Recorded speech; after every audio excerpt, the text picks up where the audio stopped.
was a low-flying, huge plane to drop water on a fire that had just sparked up nearby. And I looked out my window, and my new neighbors, because we just moved into our house a few months ago, were throwing everything they had into their car and driving away.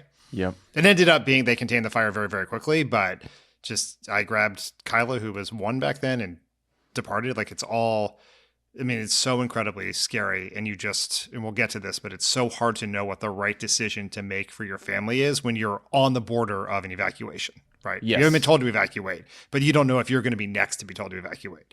Well, and for those of you listening who don't know LA and LA's geography, the reason that this fire in particular is both so damaging and so shocking is, I think we in LA are used to, and people who've lived here much longer than I have, are used to fires up in the hills, beyond. A couple of years ago, my parents, who live in Thousand Oaks, they moved out here a couple of years ago, and they showed up at our house at 2 a.m. after trying to escape a fire in Thousand Oaks. And that's sort of a place that you expect that there may be fires. For the Palisades to be nearly completely destroyed, as it has been, is unprecedented. For Pasadena, Altadena, places around there, I mean, it is just, we've never seen anything like this. And last night, Wednesday night, there was a fire broke out in Runyon Canyon. It got close to Hollywood Boulevard. That's when we were, like, Emily and I were like, do we leave? We packed up the car, thinking maybe we should leave, but hoping that it wouldn't get further down. And fortunately, the firefighters were able to put that fire out, or at least contain it. But everyone's been dealing with that. The smoke is, the air quality is just horrendous right now. It'll probably be like that for a while. And, God bless the firefighters who are unbelievably heroic and have been battling these fires. And not just firefighters from Los Angeles, from all over. They've come from other counties, other states, and they have been working around the clock since Tuesday without sleep to battle these fires in extremely difficult conditions. The winds, Santa Ana winds, which are always an issue here, are like we've not seen in years and years and years, 70, 80, 90, 100 mile an hour gusts. And, it's been, the conditions have been very, very dry, which is, combines to make a real combustible situation that is very, very dangerous. And so we are not out of the woods yet. Unfortunately, we have to talk about the political fight that has already broken out, even though, again, the 2 big fires are still 0% contained and people are still evacuated and still evacuating. Our incoming president has responded with half a dozen posts blaming the fires on outgoing President Biden, Governor Newsom, and Los Angeles Mayor Karen Bass. This is how Newsom responded on Wednesday. People are literally fleeing. People have lost their lives.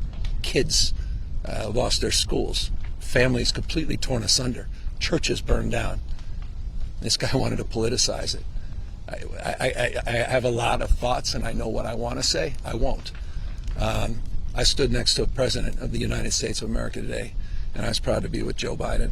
And he had the backs of every single person in this community. He didn't play politics, didn't try to divide any of us. So just to dig into the specific accusations here, Trump says Biden is leaving him, quote, no money in FEMA because he wasted it all on the, quote, Green New Scam.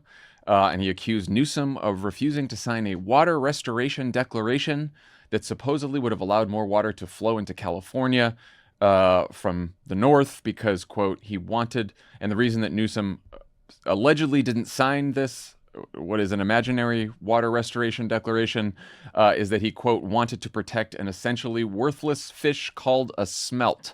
Do you have any idea what Trump was referring to with regard to FEMA or Smeltgate? I'm embarrassed to say that I do, John. You do? Okay. Well, I do. So let's try to fact check these, if you will. Sure. So let's start with FEMA because that's the simpler one.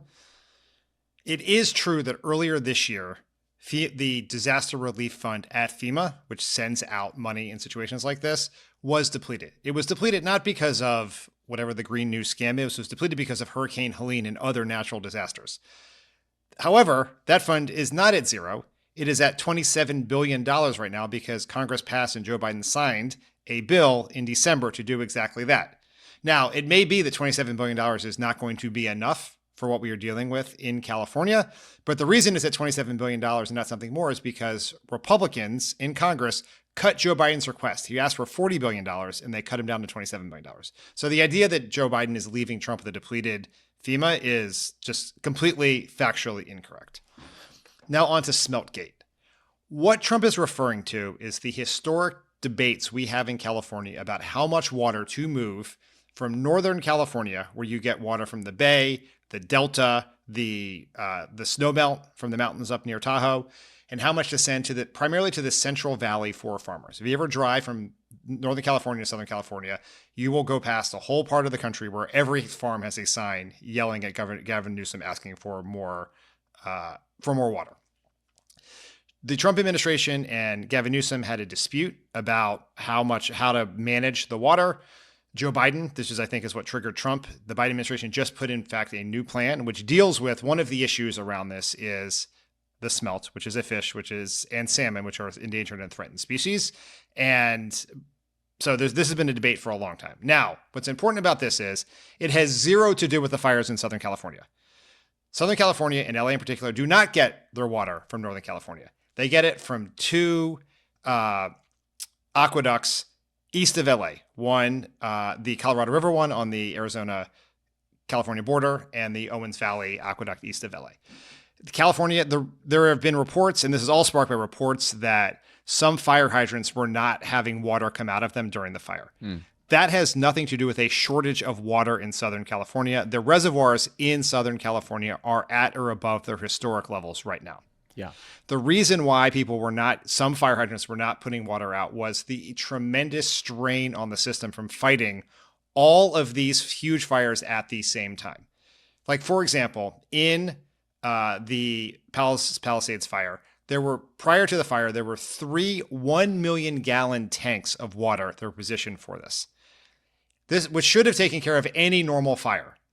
They needed 3 times that to get there. And so they could not refill the tanks fast enough to meet the need. And that's a problem. So there's a larger question about updates to the system, updates in the infrastructure to make it more prepared for these sorts of things. But it has absolutely zero to do with where Gavin Newsom is sending water in California. Yeah. I mean, look, I can't believe we just had to do that. I know it's wild, but we do. And look, if you're dealing with, if you've lost your home or you're evacuated somewhere, you're scared and you're wondering, like, how could this have happened, right?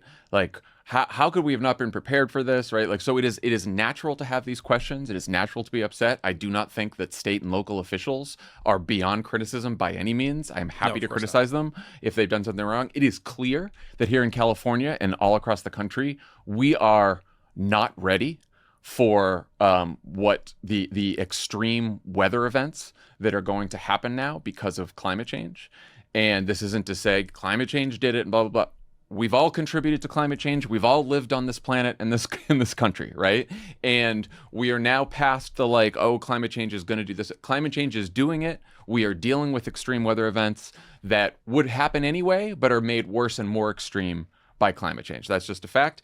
And we have to focus on climate resilience and preparing for disasters like we are seeing right now in Los Angeles. And to the extent that local, state, and national officials of either party aren't doing that, they should be criticized for it. And we should elect officials who do make sure that we are ready with every means possible to face down disasters like this.